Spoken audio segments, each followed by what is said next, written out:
지금 이 순간부터 내가 사랑하기로 결심을 하면, 마음을 먹으면 즉시 내 속에 엄청난 사랑이 생겨서 원수도 아주 사랑할 수 있게 될까요? 예. 그럴 수 없죠. 정말 그리 됐으면 정말 좋겠는데, 내가 오늘 사랑하기로 정말 마음을 먹으면 어떤 사람도 내가 큰 사랑으로 품고, 큰 사랑으로 보듬고, 이런 마음이 막 우리 속에 풍성하게 일어나면 정말 좋을 텐데, 절대 그렇게 될 일은 없죠. 사랑을 내가 마음 먹는다고 사랑이 되는 게 아니잖아요. 믿음도 마찬가지입니다. 내가 오늘부터 예수를 믿기로 결심한다고 믿음이 뚝딱 생기는 게 아니죠. 교회당에 발을 내딛는 순간에 없던 믿음이 갑자기 생기는 것도 아니고요. 누구든지 믿기로 결심만 하면 믿음이 불현듯 내 속에 생기는 것도 아니죠. 그럴 일은 없어요. 수십 년 교회당을 다녀도 전혀 믿음이 생기지 않는 사람도 있어요. 아니, 대대손손 신앙생활을 했는데도 믿음이 전혀 생기지 않는 사람도 있고요. 어쩌다 교회 처음 왔는데 홀연히 믿음이, 아주 강력한 믿음이 생겨서 하나님 앞에 헌신되는 사람도 들어 있습니다. 믿음이라고 하는 것은 결심한다고 해서 생기지 않습니다. 그럼 우리가 믿기 위해서 애쓰고 노력하면 믿음이 생길까요? 그럴 일도 없겠지요. 믿기로 결심한다고, 또 믿기로 작정한다고, 정말 내가 믿어보려고 열심히 배운다고 없던 믿음이 생기는 경우는 없습니다. 믿고 싶지만 정말 마음은 간절해서 나는 예수 믿고 살고 싶어, 하나님 믿고 의지하고 살고 싶어, 이렇게 하나님을 믿고 싶어도 안 믿어지는 걸 어떻게 해요? 안 믿어지면 소용없잖아요. 내가 아무리 믿고 싶은 소망이 있어도, 나는 언젠가는 교회를 갈 거야, 이런 소망을 가지고 있다고 할지라도 내 속에서 믿음이 안 생기면 의미가 없잖아요. 그런데 또 어떤 사람은 나는 정말 예수를 믿기 싫어요. 믿기 싫은데도 어쩔 수 없이 예수님이 믿어지는 경우도 있어요. 나는 안 믿고 싶은데 자꾸 하나님이 믿어져요. 사랑하는 우리 성도 여러분, 어떤 경우에는 정말 안 믿고 싶어서 요리 피하고 저리 피하는데 하나님의 말씀이 툭툭 던져져요.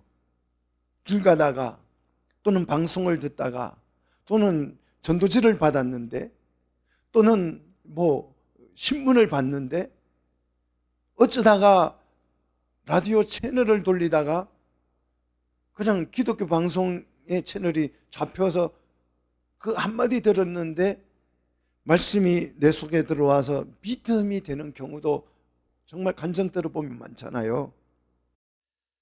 교회 가기 싫지만 꾸역꾸역 교회를 다니는 사람도 있어요. 또 믿고 싶은데, 가고 싶은데 안 믿어져서 못 오는 사람도 있습니다. 왜 그럴까요? 여러분, 왜 그렇다고 생각하세요? 그 이유를 바울은 오늘 이렇게 설명합니다. 자, 데살로니가 후서 3장 2절을 보시면 그 이유를 이렇게 설명하고 있어요. 왜 그런지. 자, 데살로니가 후서 3장 2절 보십시오. 믿음은 모든 사람의 것이 아니다. 아니다 그랬어요. 믿음은 모든 사람의 것이 아니다라는 거예요. 이 말은 누구나 다 믿음을 가질 수 없다는 뜻이에요. 믿음이 모든 사람의 것이면 누구나 다 하나님을 믿을 수 있을 터인데, 믿음은 모든 사람의 것이 아니라는 거예요. 누구나, 이 말은 누구나 신자가 될 수 있다는 뜻이 아닙니다.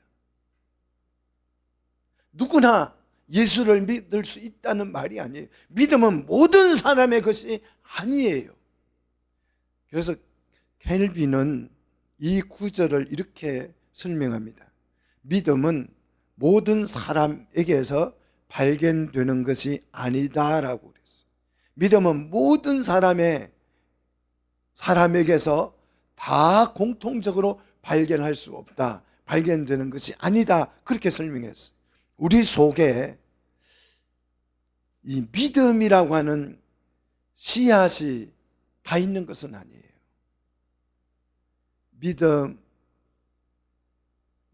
하나님께서 택하시고 구원하신 그 사람 속에서만 이 믿음의 씨앗이 발견된다는 뜻이죠. 그런데 이 말씀을 불신자들에게 적용하면 큰일 나겠죠. 그럼 전도할 필요가 없어지잖아요. 오늘 이 말씀은 불신자를 대상으로 하신 말씀이 아니고 신자가 대상이에요. 오늘 바울이 데살로니가 교회 성도들에게 주신 말씀이에요.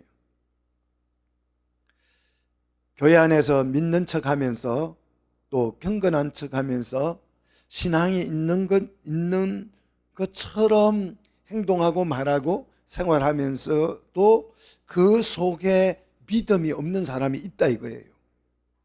천상 그리스도인이에요. 천상 예수 믿는 사람이에요. 아무리 봐도 예수 그리스도를 믿는 것처럼 보여요.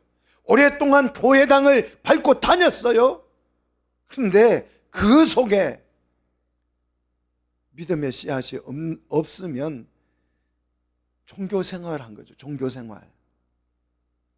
오늘 이 구절을 유명한 주석가 핸드릭스는 이렇게 설명을 했습니다. 믿음의 결여가, 우리 속에 다 믿음이 없으니까 믿음이 없는 사람이 복음에 대해서 들으면 복음을 전하는 사람과 그 복음 메시지에 대해서 적대적인 태도를 취하는 원인이 된다 그랬어요. 자, 믿음이 주어지지 않는 사람이, 믿음의 결여가 있는 사람이 하나님의 말씀을 들으면 그 말씀이 은혜로 들리고 하나님의 말씀으로 들리는 것이 아니고 적대감이 생긴다는 거죠. 또 복음을 전하는 사람에게도 적대적인 태도를 갖게 된다는 거죠. 복음을 거부한다는 뜻이죠. 여러분, 맨 땅에 물을 주면 거기에서 싹이 납니까? 씨앗이 있어야, 그 땅 속에 씨앗이 있어야 물 주고 거름 주면 싹이 나는 거지. 그냥 맨 땅에, 여러분 땅을 이렇게 이제 한 1m 정도, 아니 한 30cm만 파고 들어가면 진짜 맨 땅이 나와요. 진짜 흙이 있는데 거기에는 풀도 자라지 않습니다. 그 속에는 아무 씨앗이 없기 때문에 싹이 나오지 않아요. 맨 땅에 아무리 물 주고 영양분 주고 뭐 그렇게 해도 씨앗이 자라지 않는 거죠. 믿음이 없는 사람에게는 아무리 설교를 하고 아무리 복음을 전해도 그 말씀이 들어와서 영원한 생명의 싹이 터서 자라지 않는다는 거죠. 그래서 수십 년 교회를 다녀도 똑같아요. 10년 전이나 20년 전이나 똑같습니다. 전혀 변화가 일어나지 않습니다. 말씀을 듣고 말씀의 반응이 일어나지 않아요. 그냥 오로지 자기 신앙, 어떤 그런 종교 생활의 이념에 사로잡혀 가지고 그냥 새벽기도도 나오고 주일날도 나오고 예배도 드리고 그렇게 신앙생활을 하는 거예요. 믿음이 허락되지 않은 사람들은 말씀을 들어도 그 말씀이 믿음으로 자라지 않습니다. 오히려 적대감을 일으키고 말씀을 들으면 오히려 분노가 생기고, 초대교회 때 서대반 집사님이 하나님의 말씀을 전했어요. 전하자 사람들은 그 말씀에 대해서 정말 적대감을 드러냈어요. 그리고 오히려 그 말씀을 선포하는 사람을 공격했습니다. 그러면 누가 공격했느냐? 당시 서대반이 이 말씀을 선포할 당시에 하나님을 믿겠다고 오순절날 또 그 예루살렘에 모인 사람들이 그 유대인들이 하나님의 택한 백성이라고 주장하는 유대인들이 그렇게 했다는 거죠. 자, 이것이 뭐냐? 그 속에 믿음이 결여되어져 있기 때문에, 믿음이 없기 때문에 일어나는 현상이라는 거죠. 흔히 우리는 이렇게 말할 때가 있습니다. 다른 사람이 아무리 가지려고 해도 갖지 못하는데 어떤 사람이 쉽게 그것을 얻을 때에 주인이 따로 있네, 이런 말을 하죠. 믿음이 그렇습니다. 믿음의 주인이 따로 있습니다. 신분이 뭐 유대인이냐 이방인이냐 이게 중요하지가 않습니다. 자, 우리 사도행전 13장 48절을 한번 보십시다. 사도행전 13장 48절.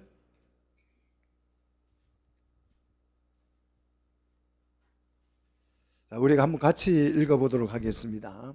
사도행전 13장 48절. 이방인들이 듣고 기뻐하여 하나님의 말씀을 찬송하며 영생을 주기로 작정된 자는 다 뭐더라? 믿더라 그랬어요. 한번 보십시오. 그 유대인들에게, 하나님을 잘 믿는다고 하는 유대인들에게 하나님의 말씀을 전했더니 그 사람들이 오히려 공격하여서 복음에 대해서 적대감을 드러내는데, 오늘 13장 오늘 이 48절에 와서 보니까 이방인들이 그랬어요. 유대인이 아니고 이방인들이에요. 이방인이라는 말은 하나님을 안다 모른다, 모르는 사람을 일컬어서 이방인이라고 하는 거잖아요. 이 이방인들이 뭘 듣고요? 복음을 듣고 뭐 했다고요? 기뻐하더라는 거예요. 여러분, 이게 이해가 됩니까? 하나님을 알지 못하는데 하나님을 모르는 사람이 복음을 듣자마자 그 복음을 듣고 뭐 했다고요? 기뻐했다는 거예요. 이 감정의 변화가 일어났다는 거죠. 기쁨이라고 하는 것은 굉장한 거잖아요. 우리나라의 선교 역사도 살펴보면 그냥 하나님의 말씀 이방인이었잖아요. 우리나라도 하나님을 전혀 알지 못하는, 그리고 조상을 신으로 숭배하는, 그래서 뭐 우리나라는 유교 국가였어요. 뭐 왕에서부터 시작해가지고 노비에 이르기까지 단 한 명도 유교를 안 믿는 사람이 없어요. 다 유교 신자였어요. 유교의 원리를 따라서 살아왔습니다. 500년을 그렇게 살았어요. 그런데 하나님의 복음이 선교사들에 의해서 선포되었을 때에 유창하게, 오늘 저처럼 유창하게 한국말을 잘하는 그런 선교사들에 의해서 복음이 선포된 것이 아니고, 정말 우리 한국어를 뜨듬뜨듬하고 발음도 잘 안 되는 그 선교사들이 복음 메시지를 전하자, 논리적으로 전할 수도 없잖아요. 그냥 예수 믿으세요, 이렇게만 복음을 전했어도 그 복음을 들은 사람들이 그 복음을 듣고 진리를 깨닫고 뭐 했다고요? 기뻐하여서 하나님의 말씀을 뭐 했다고요? 찬송하더라.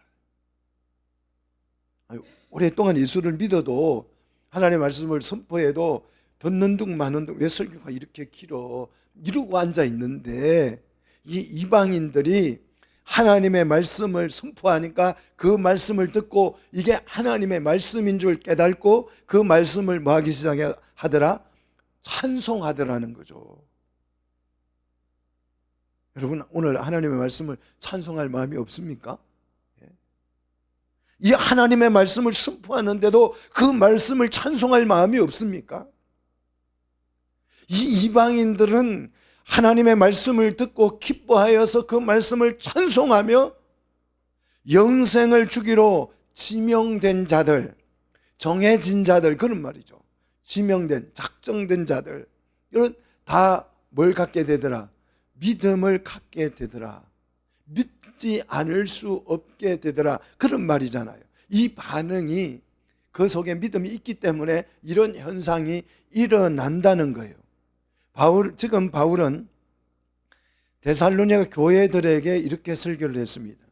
예수를 믿는다고 그 믿음을 다 소유한 사람이 아닙니다. 이렇게 지금 성도들을 모아놓고 그렇게 설교하고 있는 거예요. 여러분, 예수 믿겠다고 여기 나와 계시지만 그 당시에 이 유대 땅이 아니고 데살로니가 땅에 가서 유대인들이 산다고 하는 것은, 또 그곳에서 교회를 다닌다고 하는 것은, 예수를 믿겠다고 교회에 들어와서 예배를 드리는 것은 어쩌면 엄청난 희생을 한 거예요. 그렇지 않아요? 자기 나라에서 살지 못하고 예수 믿겠다고 쫓겨나서 그 신앙을 버리지 않고 지키겠다고 저 먼 이방 나라 땅에까지 가서, 이방 나라까지 가서 그곳에서 교회를 다니고 있는데, 정말 그 정도면 믿음이 증명된 거 아니겠어요? 그럼에도 불구하고 그러한 성도들을 모아놓고 바울이 하는 말이 믿음은 모든 사람의 것이 아니다, 이렇게 말하고 있는 거예요. 여러분, 충격적이지 않습니까? 왜 이렇게 말씀을 합니까? 믿음이라고 하는 것은 우리 자신에게서 나오는 것이 아니기 때문에 그렇습니다. 믿음은 모든 사람의 것이 아닙니다. 아무나 예수를 믿을 수 있는 것이 아닙니다. 누구만 믿을 수 있습니까? 특별한 사람만 예수님이 믿어지는 거예요. 하나님이 구원을 주기로 택한 백성들만 복음이 믿어지는 것입니다. 그래서 오늘 여러분이 내가 진짜 하나님이 믿어진다라고 한다면 축복의 사람인 줄 믿으시기를 축원합니다. 내가 예수를 내가 믿고 싶어서 믿은 거 아니잖아요. 믿어져서 믿고 있는 거잖아요. 이거는 축복입니다. 디모데전서 3장 9절을 보시면 감독의 자격을 설명합니다. 감독, 교회 감독의 자격을 설명하는데 누가 감독이 될 수 있는가 하는 거예요. 자, 누가 감독이 될 수 있느냐 하면 깨끗한 양심에 뭘 가진 자요? 믿음의 비밀을 가진 자만이 교회 감독이 될 수 있다는 거예요.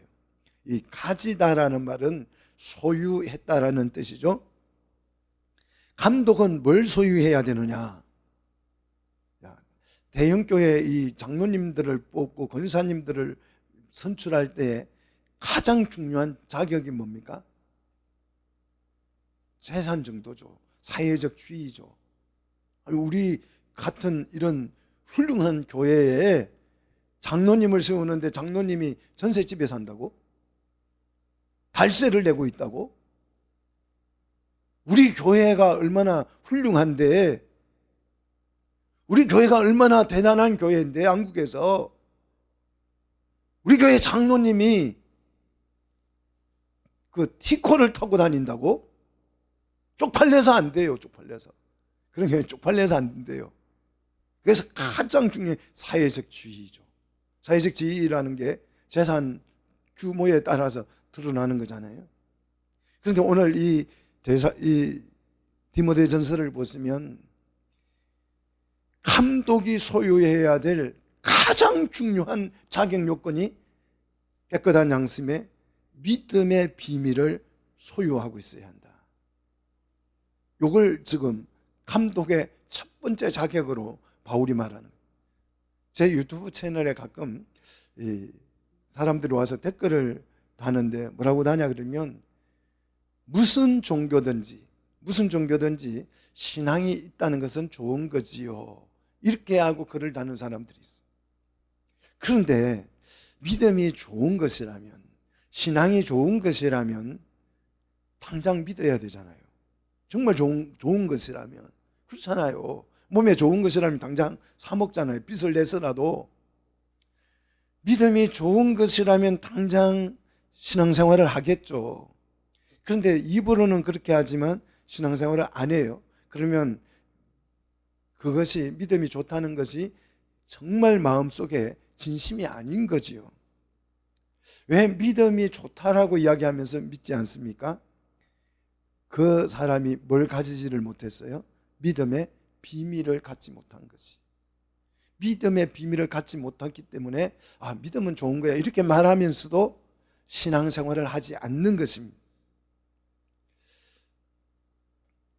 믿음의 비밀을 모르면 신앙이 좋다 나쁘다, 좋다 싫다, 요 표현을 그냥 이 믿음 신앙생활 하는 사람들을 보고 평가하는 거예요.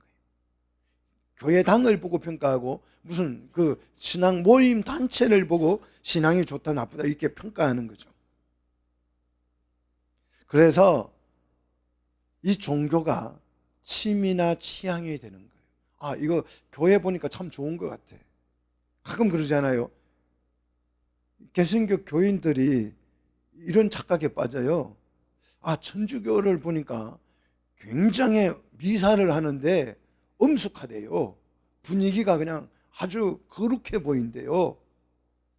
근데 교회는 오면 막 그냥 기쁘다 구주 오셨네 막 그러고 좀 가볍고 발랄하대요.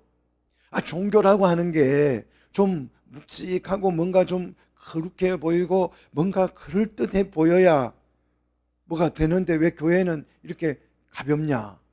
그래서 천주교가 좋다. 그거는 종교적 취향이죠. 취미죠. 비밀을 가지지 못한, 믿음의 비밀을 가지지 못한 사람들은 그런 분위기에 휩쓸리는 거예요. 아, 절간에 갔더니 너무 고요하고 조용하고 마음이 편안해지더라는 거죠. 믿음의 비밀을 갖지 못했기 때문에 그런 외형의 모습에 마음이 끌리는 거죠. 그래서 아, 이거는 싫고 이거는 나쁘고 이거는 좋고 안 좋고 이렇게 평가를 하는 것입니다. 사랑하는 우리 성도 여러분, 우리는 믿음의 비밀을 가진 자가 돼야 될 줄로 믿습니다. 복음은 온 천하에 정말 드러났어요. 이 하나님의 복음이 구약에 감추어져 있던 복음이 예수 그리스도께서 오심으로 인하여서 복음이 온 천하에 명명백백하게 드러났습니다. 구약처럼 하나님의 복음이, 하나님의 나라가 감추어져 있는 것이 아니고 온 세상에 하나님의 나라가 드러난 줄로 믿으시기를 축복합니다. 그래서 누구든지 예수 그리스도를 믿기만 하면, 거듭나기만 하면 하나님의 나라가 보인다 안 보인다? 보인다. 그게 예수님이 디모데에게 하실 말씀이잖아요. 그죠? 자신이 없죠. 하나님이 나는 안 보이는데 거듭나지 아니하면 네가 하나님 나라를 볼 수 없고 거듭나면 하나님을 볼 수 있다 그랬잖아요. 모르세요? 왜 모르는 것처럼 하나님의 나라가 안 보여요. 거듭나지 않았어요. 믿음의 비밀을 가지지 못했기 때문에. 이렇게 온천하에 드러난 이 복음은 초등학생에게 설명해도 충분히 이해가 될 만큼 확연하게 드러나 있습니다. 그런데 왜 많은 사람들이 이 복음을 믿지 못하는가? 믿음의 비밀을 가지지 못했기 때문이죠. 이 군대 가면 이 암호문 같은 게 있습니다. 암호로 써놓죠. 이 암호는 문자나 숫자로 막 써져 있어요. 문자나 숫자로 기록이 되어져 있습니다. 그래서 암호문을 주면 누구든지 그 암호문을 읽을 수는 있습니다. 5, 3, 2, 4, 7, 뭐 기역, 니은, 뭐 리을, 미음, 5, 7, 8, 9 아무렇게나 써져 있어요. 아무나 읽을 수 있습니다. 그런데 그걸 읽지만 뜻은 안다 모른다. 읽어도 뜻을 몰라요. 왜 그렇습니까? 그 뜻을 이해하려면 비밀을 알아야 돼요.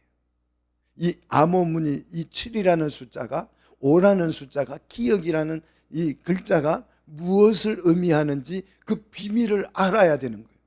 그런데 이 비밀은 아무에게나 공개한다 안 한다? 안 하죠. 필요한 사람에게만 공개를 하는 거죠.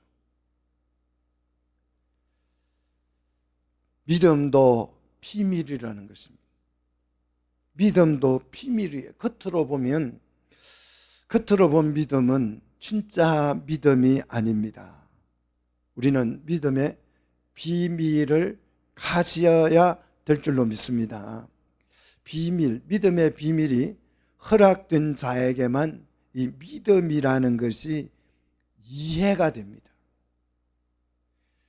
그래서 믿음을 가졌다고 하는 것은 하나님께서 큰 축복을 나에게 주신 거예요. 이렇게 믿음의 비밀이 허락된 사람은 복음을 듣고 말씀을 듣고 가만히 있을 수가 없어요. 그 말씀에 당장 순종하죠. 그렇잖아요. 말씀을 듣고 아멘하고 아멘으로 그 말씀을 받고 그 말씀을 따르게 돼 있어요. 믿음의 비밀이 허락된 사람은 복음을 들으면 이 진리의 말씀을 나 혼자 듣고 가만히 있을 수가 없죠. 그래서 전파할 수밖에 없게 되는 거죠. 어떤 방법으로라든지. 그래서 제가 유튜브를 하는 이유도 그거예요. 그냥 어떻게 해서라도, 블로그를 하면서 어떻게 해서라도 누군가가 이 복음을 듣고 예수 그리스도를 믿었으면 하는 바람에서, 꼭 말로만 하는 게 전도가 아니잖아요. 글로 할 수도 있고 영상으로 할 수도 있고, 어떻게 해서라도 이 복음이 전해지기를 간절히 원하는 거죠. 진리를 안 사람은, 비밀을 안 사람은 그걸 침묵하고 있을 수가 없는 거예요. 인간의 뇌는 한 1kg에 불과하다고 그래요. 1kg, 1000g 정도에 불과하다고 그럽니다. 여러분, 돼지고기 1kg 사봐야 얼마 안 돼요. 정말 주먹만 하잖아요. 1kg 해봐야. 자, 이 주먹만한 뇌로 크신 하나님을 안다는 것은 사실상 불가능한 것입니다. 이처럼 우리 인간은 유한한 존재인데, 이런 유한한 존재가 하나님을 믿을 수 있다, 하나님을 알고 그 하나님을 내가 이해하고 믿는다고 하는 것은 신비로운 일입니다. 그렇잖아요. 여러분 학교 다닐 때 전교 1등 안 해보셨잖아요. 그런 분이 많잖아요. 몇 사람만 빼고.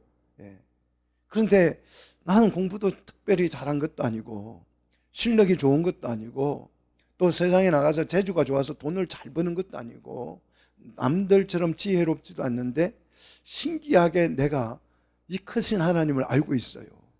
그리고 알고 믿어요. 이거 너무 신비롭지 않습니까?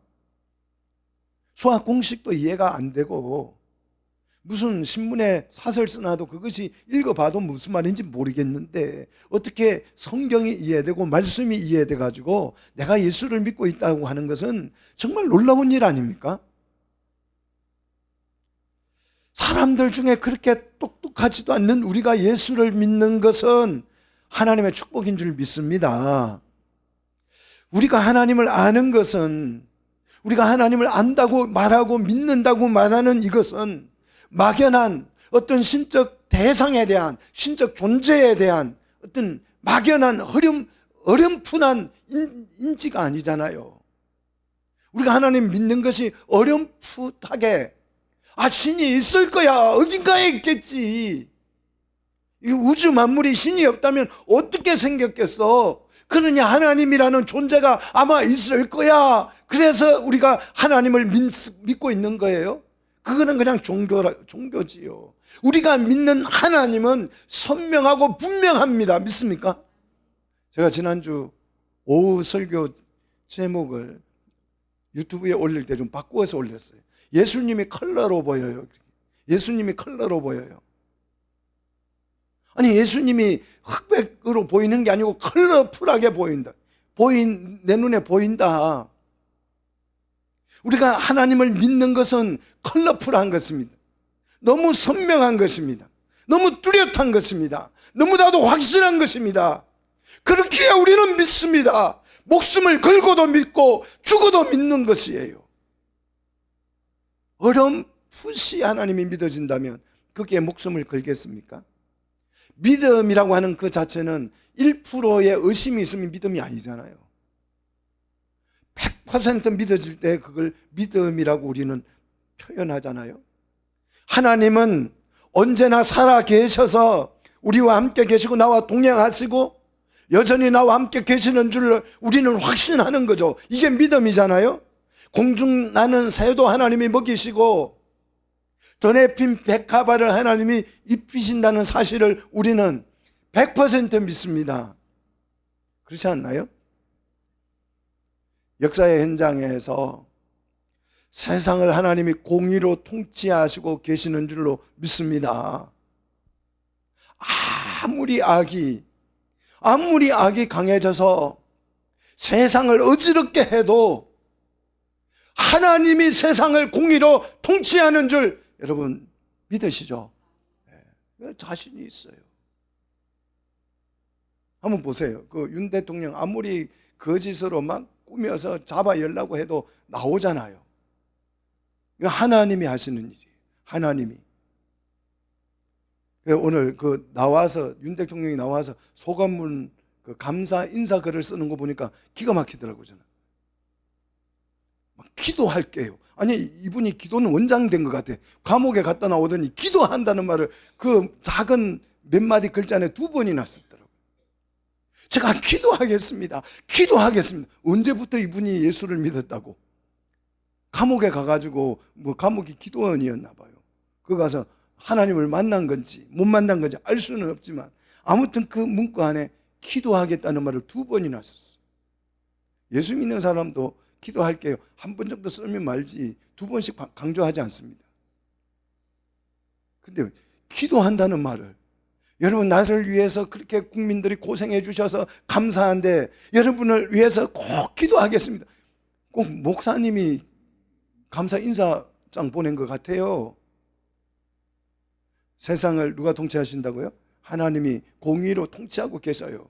그러니까 이걸 못 보면 원망 생기고 불평 생기고 세상이 짜증스럽고 왜 세상이 막 헐조선 뭐 이렇게 얘기할 수밖에 없는 거죠. 하나님을 모르는 사람들이 헐조선이라 그래요. 하나님 믿는 사람은 그런 말을 안 쓰죠. 하나님이 공의로 세상을 통치한다는 것을 우리는 너무나도 명명백백하게 알고 확신합니다. 우리가 믿는 것은 희미한 것이 아니잖아요. 종교 공동체 안에 들어와 있지만 부활을 믿지 않던 예수님 당시에 신앙 공동체 안에 살면서 하나님의 신정 국가 안에 살면서도 부활을 믿지 못하는 그룹이 있었죠. 그 사람들 일명 사두개인이라고 합니다. 사두개인. 이 사두개인들에게 예수님이 부활을 이 사람들이 도무지 못 믿으니까, 못 믿는 게 아니라 안 믿는 거죠. 안 믿으니까 예수님이 그들에게 이렇게 말씀합니다. 자, 마태복음 22장 32절. 자, 마태복음 22장 32절에 이 사두개인들, 부활을 믿지 않는 사두개인들에게 예수님이 하신 말씀이에요. 자, 우리 같이 한번 읽도록 하겠습니다. 나는 아브라함의 하나님이요 이삭의 하나님이요 야곱의 하나님이로 하신 것을 읽어보지 못하였느냐, 이렇게 질문을 합니다. 성경에, 이거 성경이잖아요. 출애굽기에 나오는 성경 구절이에요. 나는 아브라함의 하나님이요 이삭의 하나님이요 야곱의 하나님이라고 하신 것을 너희들은 구약 성경 읽어 그렇게 달달 외우고 있으면서도 그걸 읽어보지 못했니? 라고 묻고 있습니다.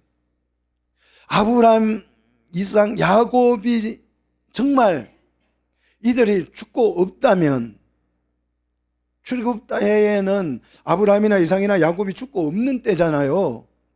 정말 아브라함, 이삭, 야곱이 정말 죽었다라고 한다면 하나님이 자기를 소개할 때에 나는 아브라함의 하나님이야, 야곱의 하나님이야, 이삭의 하나님이야, 그렇게 자기를 소개하겠느냐고요. 우리도요, 죽은 자의 아버지라고 말하지 않습니다. 만약에 자식이 먼저 죽는 경우가 있잖아요. 자식이 5명이 있는데 장남이 죽었어요. 그럼 그때부터 우리 주로 그러잖아. 어머니를 부를 때 장남의 이름을 따서 뭐 영식이 어머니, 길동이 어머니 그렇게 부르잖아요. 근데 그 아이가 죽고 나면 절대 부르지 않습니다. 왜? 죽고 없는 애의 어머니라고 부르는 게 예의가 아니잖아요. 하나님도 마찬가지죠. 죽고 없는 사람의 이름을 따서 나는 아브라함의 하나님이야, 야곱의 하나님이야, 이삭의 하나님이야, 그렇게 할 수 없다라는 거죠. 그러면 아브라함, 이삭, 야곱이 죽었는데 어떻게 살아있겠느냐 이 말이죠. 하나님이 나는 아브라함의 하나님, 이삭의 하나님, 야곱의 하나님이라고 말을 했다면 그것은 죽었다고 생각하는 이 사람들이 실제로는 살아있다는 얘기잖아요. 그러면 죽은 사람이 어떻게 살아있을 수 있습니까? 부활이 아니면 설명이 불가능하다는 거죠. 그래서 사두개인들에게 예수님이 이 말씀을 하는 거예요. 야, 하나님이 죽은 자의 하나님이겠냐? 살아있는 자들의 하나님이다. 믿습니까? 오늘 그 말씀을 하시는 거예요. 하나님은 죽은 자의 하나님이 아니요 살아있는 자의 하나님이다. 그러면 야곱, 이삭, 아브라함은 사람들이 볼 때 죽은 것처럼 보여도 살아있다는 거죠. 그러면 죽은 자가 살아있다는 말은 부활이 아니면 어떻게 살아날 수 있어요? 사랑하는 우리 성도 여러분, 하나님은 살아있는 자의 하나님이신 줄 믿으시기를 축복합니다. 영적으로 내가 죽어 있으면, 영적으로 죽어 있다는 말은 믿음이 없다는 뜻이죠. 믿음이 없는 자는 살아있는 자의 하나님을 본다 못 본다? 못 보죠. 볼 수가 없죠.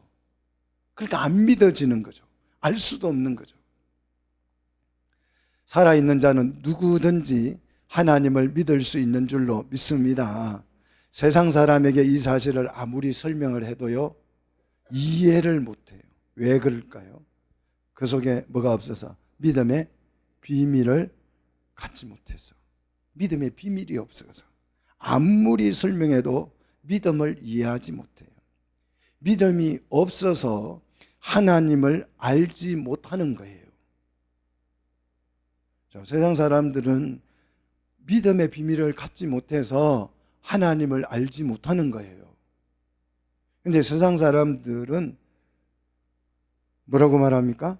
자기가 믿음이 없어서 하나님을 알지 못하는 것인데 세상 사람들은 거짓말을 해요. 하나님 없어. 하나님 없어. 없을 것이다도 아니에요. 어떻게 그렇게 장담을 합니까? 하나님 없어. 어디 있어 하나님이? 아주 큰 소리로 혼장담을 하잖아요. 왜 하나님이, 이 사람은 하나님을 모른다고요? 믿음이 없어가지고, 신앙에 믿음의 씨가 없어가지고 하나님을 모르는 거예요. 그래서 몰라서 없다고 말하는데 그게 거짓말이라는 거예요. 아니, 내가 모른다고 해서, 내가 하나님을 모른다고 해서 없다고 말하면 그거는 완전 거짓말이잖아요. 그렇지 않으세요? 내가 하나님을 모르기 때문에 하나님이 없다고 말하는 것은 여러분 거짓말이잖아요. 난 하나님을 모른다고 해야죠. 있는지 없는지 모른다고 해야죠. 그런데 이분들은 그냥 모르는데, 하나님 있는지 없는지 모르는데 그냥 없다고 주장을 팍팍 우겨요. 그래서 거짓말이고 바보스럽다는 거죠. 시편 기자가 하나님이 없다 하는 자는, 그 마음에 하나님이 이르기를 하나님이 없다 하는 자는 어리석은 자라고 그랬죠. 어리석으니까 그런 거죠. 믿음이 없어가지고.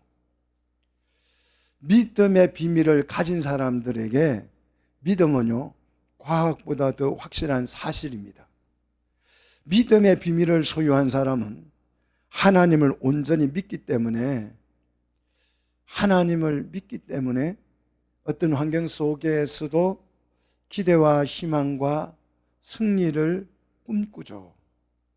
하나님 믿기 때문에 어떤 환경에 우리가 처하든지 기대도 갖고 희망도 가지고 승리를 생각하기도 합니다. 또 어떤 위기에 처한다 할지라도 늘 하나님 앞에서 자신의 겸손함을 드러내는 거죠. 내가 어떤 위치, 높아지든지 낮아지든지 상관없이 하나님을 진짜 믿는 사람은 그 앞에 겸손 안 할 수가 없잖아요. 하나님이 너무 크시기 때문에. 나는 정말 잘생겼어. 하나님 못 본 사람들의 얘기죠. 하나님 아름다움을 보면 절대 그런 말을 못 하죠. 그렇잖아요. 우리나라가 엄청 커. 미국을 가본 사람은 그렇게 말할 수가 없죠. 그렇잖아요. 미국의 광활한 땅들을 가서 보고 나면 우리나라가 너무 작네, 이렇게 생각이 드는 거죠.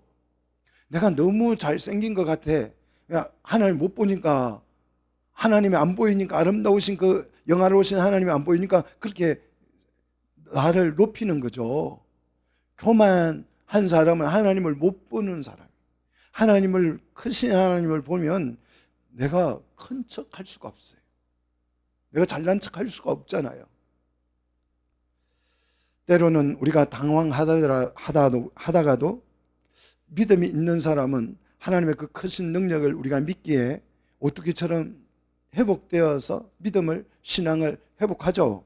믿음의 비밀을 가진 자는 언제나 담대하게 주를 바라볼 수 있는 줄로 믿습니다. 그래서 인생 끝까지 이 믿음을 우리가 간직할 수 있는 거예요. 자, 믿음의 바울의 이 마지막 고백, 유언을 우리 한번 들어봅시다. 오늘 본문, 자, 디모데후서 4장 7절. 나는 선한 싸움을 싸우고 나의 달려갈 길을 마치고 그랬어요. 자, 인생 다 살았다 이 말이죠. 다 살고 마지막에 뭘 지켰다? 믿음을 지켰으니 그랬어요. 이 말이 정말 굉장한 말이나 믿음을 지켰다는 이 말이. 자, 믿음을 지켰다라는 이 말 속에는 뭐가 전제된 것입니까? 나의 믿음을 빼앗기 위해서 엄청난 공격이 있었다 없었다? 있었다는 걸 전제로 하잖아요. 누가 뭐 믿음을 빼앗아 가지도 않는데 믿음을 왜 지켜요? 냅두면 되지. 그렇잖아요. 그러니까 믿음을 지켰다라고 하는 이 말은 정말 바울의 삶을 살아가면서 엄청난 세력이 이 믿음을 빼앗아 가기 위해서 엄청난 공격을 해왔지만 그 수많은 공격들을 다 막아내고 끝내 나는 믿음을 뭐 했다? 지켜냈다. 이 고백이잖아요. 이 속에 바울의 인생이 담겨 있는 것입니다. 바울의 인생은 뭘 지키기 위한 것이었어요? 믿음을 지키기 위한 거였다. 바울의 삶은 믿음을 지켜내는 것이 그의 삶의 목표였다는 것이죠. 마지막 순간에 바울이 지켜야 할 것, 우리에게 지켜야 할 것을 가르쳐 주는데 그것은 재산이 아니고 믿음뿐이었다는 거죠. 바울은 마지막 순간에 뭘 지켰다고요? 믿음을 지켜냈다. 많은 사람이 확고한 믿음 위에서 시작했다가 믿음을 잃어버리는 경우가 너무 많습니다. 디모데후서 1장 9절을 보시면, 자, 1장 19절을 보시면 그 믿음에 관하여서는 뭐 했다고요? 자, 디모데전서 1장 19절에 그 믿음에 관하여는 파선하였다. 파선, 실패했다. 사랑하는 우리 성도 여러분, 믿음에 실패하는 자가 되지 맙시다. 건강을 잃어도 괜찮고 돈을 잃어도 괜찮고 뭐 다 괜찮은데요, 믿음에 파선하는 자는 우리 되지 맙시다. 어떤 사람은 믿음으로 시작했다가 고난 때문에 믿음을 잃어버리는 경우도 있어요. 자, 디모데전서 5장으로 가서 보시면요, 믿음에 실패한 사람들을 쭉 나열하고 있습니다. 디모데전서 5장에 가서 보면 믿음에 실패한 자들을 소개하고 있는데 믿음을 잃을 수도 있다는 것을 우리는 알아야 합니다. 요거 보니까 믿음을 잃어버린 사람들이 있어요. 한번 보십시다. 디모데전서 5장 8절. 누구든지 자기 친족을, 특히 자기 가족을 돌보지 아니하면 믿음을 뭐한 자다? 배반한 자다. 믿음을 배반할 수도 있다라는 거예요. 자, 5장 12절. 디모데전서 5장 12절. 처음 믿음을 뭐 했다? 저버려서 정죄를 받게 됐다. 믿음을 저버릴 수도 있다는 거죠. 이 저버리다는 말은 배신하다는 뜻이죠. 믿음을 배신할 수도 있다라는 거예요. 처음 믿음을, 내가 처음 예수 그리스도를 구주로 믿었던 그 신앙을 잃어버릴 수 있다라고 경고하고 있죠. 자, 디모데전서 6장 10절 보십시오. 돈을 사랑함이 일만 악의 뿌리가 되나니 이것을 탐내는 자들은 미혹을 받아 뭘 떠난다고요? 믿음을 떠날 수 있다. 경제적인 사유로 믿음을 떠날 수도 있다라는 것이, 이 믿음을 떠남으로 많은 근심이 자기를 찔렀다 그랬어요. 고통을 주게 됐다라는 거죠. 자, 디모데전서 6장 21절에 어떤 사람들은 어떻게 됐다고요? 믿음에서 벗어나는 경우도 있더라. 벗어나는 경우도 있더라. 많은 사람들이 믿음으로 시작해서 신앙생활을 시작했고 교회를 다니고 줄곧 신앙생활을 했지만 여러 가지 이유 원인 때문에 믿음을 잃어버리는 경우가 수두룩하더라. 믿음을 배반하는 사람도 있고 저버리는 사람도 있고 떠나버리는 사람도 있더라. 오늘 바울이 그 얘기를 하고 있는 것입니다. 사랑하는 우리 성도 여러분, 믿음을 배반하거나 버리는 사람은, 자, 디모데후서 3장 8절, 어떤 사람이 믿음을 배반하고 버리느냐? 디모데후서 3장 18절, 그 마음이 부패한 자요 믿음에 관하여서는 버림받은 자들이라 그랬어요. 버림받은 자들이라. 버림받았다는 말은 시험에 합격하지 못했다, 신앙의 테스트에 합격하지 못했다. 자, 이런 사람들을 예로 구약에 있는 모세 때의 얀네오와 얀버레가 있잖아요. 이 얀네오와 얀버레는 출애굽 직전에 모세와 아론을 대적하죠. 하나님의 그 표적을 거부하고 대적했던 사람.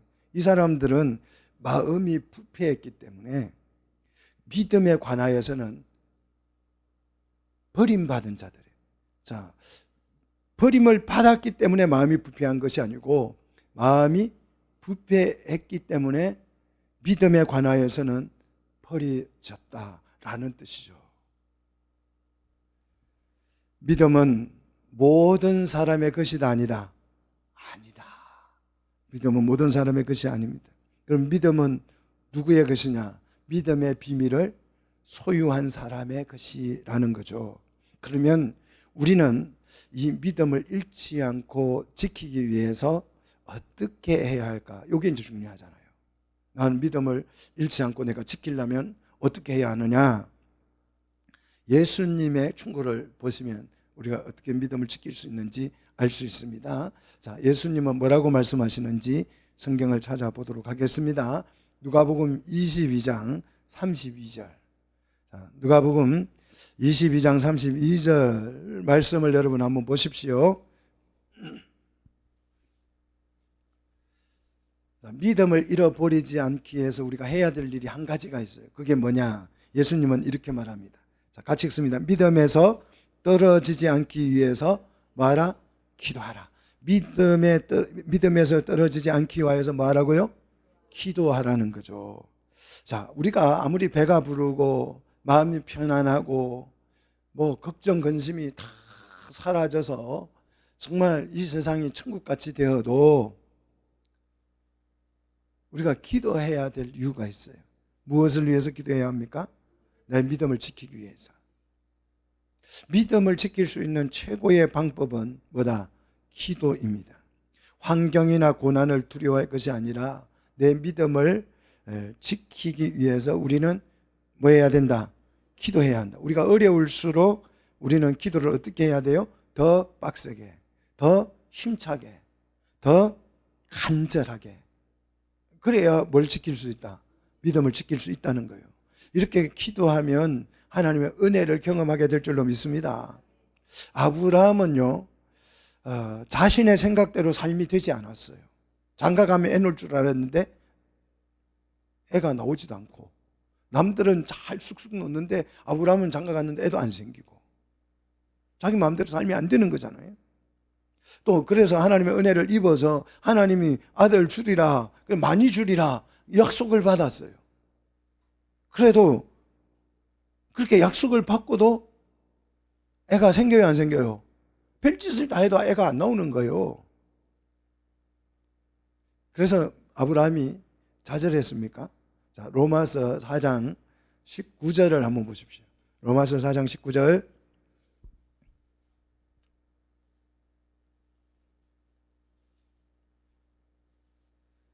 자, 로마서 4장 19절. 그가 100세나 되어 그랬잖아요. 100세나 됐다. 참 기가 막히잖아요. 100세나 되도록, 이런 뜻이잖아요. 자기 몸이 100세가 돼서 자기 몸이 어떻게 됐다고요? 송장같이 됐다는 거예요. 송장같이 됐으면 애를 어떻게 놓습니까? 근데 사라의 태는, 만우 부인의 태는 어떻게 됐다고요? 태가 죽은 그 같음을 알고도 그래, 인지했다는 거죠. 근데 뭐가 약해지지 않았다? 믿음은 약해지지 않았다라는 거예요. 오늘 우리 강 권사님 오시는지, 강삼리 권사님 오시는지 전화를 했더니 전화를 안 받으셔요. 그래서 병원에 다시 실려갔나, 뭐 어떻게 초상을 다쳤나, 막 이런 별 생각이 다 들었어요. 가가지고 이제 무작정 전화 안 받아도 갔더니 나와 계시더라고요. 우리 강삼래 권사님은 이 항암, 암 수술을 했어요. 이게 장난이 아닙니다, 여러분. 목을 수술했다고 하는 거, 이거 엄청난 일이에요. 근데 지난주에 못 오시고, 이번 주에 이렇게 오시는 걸 보면서, 이게 진짜 믿음이 아니냐. 믿음이 약해지지를 않는 거예요. 아무리 막 암이 달라들어도 우리 권사님의 믿음이 조금도 약해지지 않아요. 하나님이 그 믿음을 보시고 구원하실 줄로 믿습니다. 오늘 아브라함의 믿음이 아무리 나이가 들고 부인이 태가 죽은 것 같은 것을 충분히 알고도 믿음은 약해지지 않았다.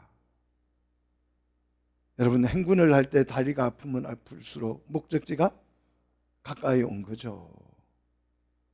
힘들면, 차를 기다리다가 힘들고 지치면 차가 가까이 온 것이죠. 우리 주님 기다리는데 너무 지치면 올 때가 가까워진 거죠. 고난이 너무 힘들면 하나님의 은혜가 올 때가 가까워진 거죠. 우리는 하나님을 믿습니다. 그래서 사도 바울은 제자들에게 이렇게 권고했습니다. 자, 사도행전 14장 22절에 제자들의 마음을 굳게 하여 이 믿음에 머물러 있으라 권했다 그랬어요. 이 믿음에 머물러 있으라. 또 우리가 하나님의 나라에 들어가려면 많은 환난을 겪어야 할 것이라 이렇게 설명했어요. 하나님의 나라에 들어가려면 고난이라는 게 필수인데, 이 고난이 올 때에 뒤로 물러서지 말고 믿음 안에 머물러 있으라. 믿음을 떠나지 말고 믿음 안에 있으라. 믿음 안에 거하라. 이렇게 권고를 했다라는 거예요. 믿음이 약해지지 아니하고 믿음 안에 계속 머물러 있으면 뭘 보게 돼요? 하나님이 나를 위해서 예비한 뭘 보게 돼요? 오늘 본문에 뭘 보게 된다고요? 의의 멸류관이 예비되었음을 보게 될 것이다. 믿음 안에 머물러 있으면, 그러면 반대로 믿음 안에서 떠나면 이걸 볼 수 없다는 거죠. 근데 믿음 안에 머물러 있으면 많은 환난을 겪어야 하지만, 그래서 그 환난 때문에 믿음을 실족하지 않고 믿음을 지키고 있다면 뭘 볼 수 있다?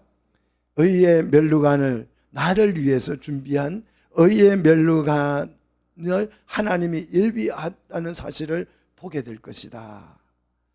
사랑하는 우리 성도 여러분, 이때까지 이 믿음의 비밀을 간직하고 지켜내는 우리 성도들이 되시기를 주의 이름으로 축복합니다.